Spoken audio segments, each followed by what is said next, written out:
राधे महाराज जी मेरी दिनचर्या कुछ दिन तो सही से चलती है पर फिर मन गिरा देता है और कभी कभी मन बहुत परेशान करता है महाराज। ब्रह्मचर्य की कमी।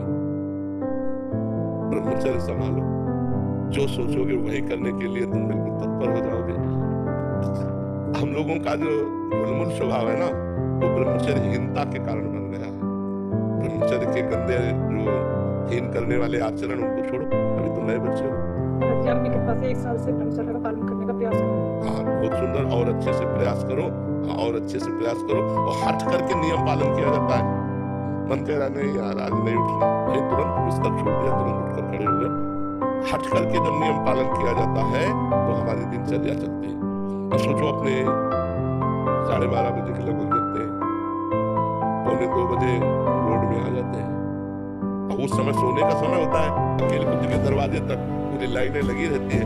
तो यदि हम नियम निष्ठा के लिए कड़ा स्वभाव तो हम पार कर सकते हैं, नहीं तो मन उन्मुल तो है ही। फिर वो 4 दिन भजन करेगा, इसके बाद 2 दिन मनोरंजन करेगा, फिर भजन करेगा, फिर वो मनोरंजन वाला रोक दो, भजन वाला चला दो, तो आगे चल करके बहुत अच्छे बच्चा बन जाओगे।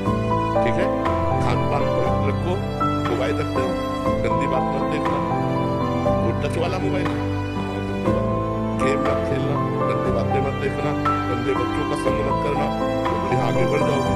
नहीं तो मोबाइल पर गंदी बातें देखोगे, गंदे बच्चों का संग करोगे, तो सब बेकार की बातें हो जाएंगी। मन और चिंतन निरंतर हो रहा है परंतु मनन पर पूर्ण रूप से अड़े। श्रवण निरंतर नहीं होता, चिंतन और मनन निरंतर होता है। श्रवण तो कुछ समय के लिए होता है ना। श्रवण निरंतर नहीं होता, श्रवण कुछ समय होता है, और उसका चिंतन और मनन ये निरंतर होता है। और उसका भी निरंतर चिंतन मनन नहीं होता, क्योंकि श्रवण जितना किया उसका कुछ क्षण तो चिंतन होगा, फिर विषय चिंतन होने लगेगा। इसलिए हमको नाम लाना चाहिए बीच में, नाम का निरंतर श्रवण होना चाहिए। जो भगवान का नाम है वो निरंतर पकड़े रहे, और जब श्रवण कर रहे तो श्रवण पर चित्त, वही मन जब संकल्प विकल्प करता है तो मनन करता बन जाता है। वही जब एक तार चिंतन करता है तो चित्त बनकर चिंतन कर देता है। एक ही अंतःकरण है, इसे 4 भागों में वृत्ति के कारण विभाजित किया गया। संकल्प विकल्प के कारण मन कहा गया, निश्चय करने के कारण बुद्धि कहा गया, चिंतन करने के कारण चित्त कहा गया, और क्रिया को स्वीकार करने के कारण अहंकार कहा गया। तो एक ही मन 4 भागों में हो गया, मन बुद्धि चित्त अहंकार, ये अंतःकरण एक ही है। तो जो बुद्धि वृत्ति है वो जब निश्चय कर लेती है परमात्मा सत्य है और उसकी प्राप्ति ही परम लक्ष्य है, तो हमारा चिंतन शुरू हो जाता है। तो चिंतन वो जो एक तार हो, अभी चिंतन एक तार नहीं होता, वो विक्षेप पड़ता है। तो विक्षेप जो पड़ता है वो विषय के कारण पड़ता है। जो विषय सुख की हमारे अंदर लालसा भोगने की, उधर हमारी चित्त वृत्ति चली जाती है। यदि हमको गुरु कृपा से ज्ञान हो जाए कि जिन विषयों को हम भोगना चाहते हैं उन विषयों को कोई भोग रहा है, फिर भी अशांत है, अतृप्त है, उसके अंदर सुखानुभूति नहीं, तो हमको गलत मार्ग में अपनी वृत्ति नहीं देनी चाहिए। तो हर वृत्ति को भगवान के नाम में लगाना चाहिए। नाम ऐसा है जो निरंतर हमारा साथी बन सकता है। नाम जपते जपते जैसे ही बुद्धि पवित्र होती है, उसमें ज्ञान के नेत्र खुल जाते हैं। अपने आप का सब वस्तु, जैसे नकली नोट उठाने की इच्छा नहीं होगी, अपने को पता है नकली नोट पड़े हैं, उठाने की इच्छा नहीं होगी। ऐसे संसार के हर सुख नकली है, माया के द्वारा रचित है। स्वाप्निक नकली है, उमा का हूं मैं अनुभव अपना, सतहरि भजन जगत सब सपना, ये स्वाप्निक है संसार के सुख। जब ये ज्ञान हो जाएगा, प्रवचन कर लेना, सुन लेना, ये अलग बात है, इसका अनुभव होना, तब हमारा मन इनसे हट करके एक तार भगवान की तरफ जाने लगेगा। तो हमको हट करके नाम जप में निरंतरता बनानी है। बिना हट के मन नहीं मानता।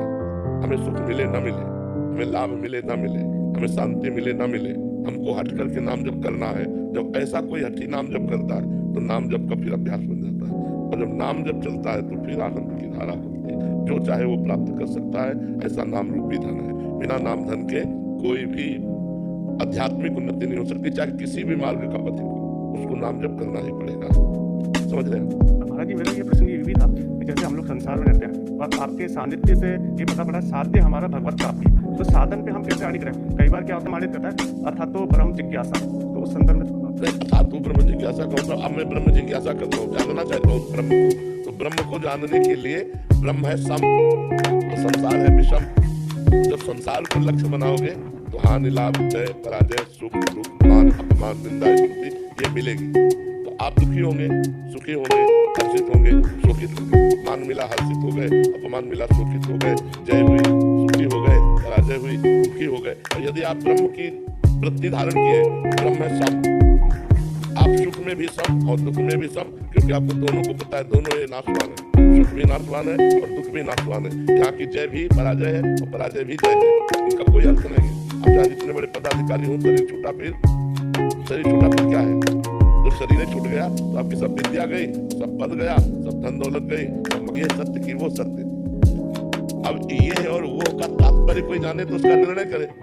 उनका भाव था ये सत्य जो देख रहा हूँ या जो स्वप्न में देखा वो सत्य। अब बड़े बड़े विद्वान इसका उत्तर नहीं दे पाए। महामुनि अष्टावक्र अभी नवीन अवस्था थी, अपने पिता को मुक्त कराने के लिए राजा के जनक जी के दरबार में आए। सबने हंसी की। पहले ही उन्होंने कहा कि हमने तो सुना था जनक का दरबार ज्ञानियों का दरबार है, यहाँ तो हमको सब चमड़े की पहचान और मांस की पहचान करने वाले दिखाई दे रहे हैं। उन्होंने कहा कि ऐसा आप कैसे कह सकते हैं? विद्वानों ने कहा। बोले हंसे क्यों आप लोग? बोले आप 8 जगह से टेढ़े थे। बोले हाँ, हमारे स्वरूप को देखा क्या? हमारे शरीर को देखा, तो शरीर में क्या है? चाम, हड्डी, मांस। तो यही चीज देखने वाले आप लोग हो। आप लोग ज्ञानी तो हो नहीं, क्योंकि ज्ञानी स्वरूप देखता है, शरीर नहीं। सबके होश उड़ गए कि बालक कोई साधारण नहीं। तो जनक जी से कहा, हाँ जनक बोल, तेरा क्या प्रश्न है? उनका ये सत्य कि वो सत्य? बोले ना ये सत्य ना वो सत्य। जब तू जागृत में था, अपने को राजा देख रहा था, थोड़ी देर में स्वप्न में गया तो भिखारी देखा, सब कुछ दुखमय लगा। लेकिन जब जगा तो फिर राजा देखा, तो जो कुछ ही क्षण में असत्य हो जाता है वो सत्य कैसे हो सकता है? तो ये सत्य ना वो सत्य। अष्टावक्र गीता का उपदेश करके जनक जी को परम बोध प्रदान किया महामुनि अष्टावक्र जी ने। तो ये जब हमारे ज्ञान में आ जाता है कि न जय सत्य न पराजय सत्य, न मान सत्य न, वो समदर्शी महात्मा सुख दुख के ऊपर विचरता है ब्रह्म में, ना कि मायाकृत द्वंद्वों में। वो द्वंद्वातीत अवस्था को प्राप्त हो जाता है। अब इसके प्राप्त करने के लिए हम गृहस्थ हैं, हमारे द्वारा सारे कर्म हो रहे हैं, परिवार का पोषण करना, अर्थ की प्राप्ति के लिए प्रयत्न करना, लेकिन ये सब माया का नाटक है। ये जानते हुए ये सत्य नहीं है। जैसे एक नाटक में थोड़ी देर के लिए तुम राजा बना दिए जाओ, या थोड़ी देर के लिए तुम कोई कुछ भी रोल दिया जाए, तो आपको पता है ये रोल मैं कर रहा हूँ, मैं सत्य में राजा नहीं। ऐसे आपको पता है मैं आत्मस्वरूप ब्रह्मस्वरूप हूँ, मेरा ये कर्तव्य नहीं है। ये जो कर्तव्य हो रहा है मायाकृत है, 3 गुणों के अंतर्गत है। इसलिए वो कर्तव्य करता हुआ भी ज्ञानी अकर्ता रहता है। वो सुख दुख के बीच में रहता हुआ भी वो सुख दुख का भोगता नहीं रहता। पर ये बात केवल प्रवचन से समझ में नहीं आएगी, साधना करनी पड़ेगी।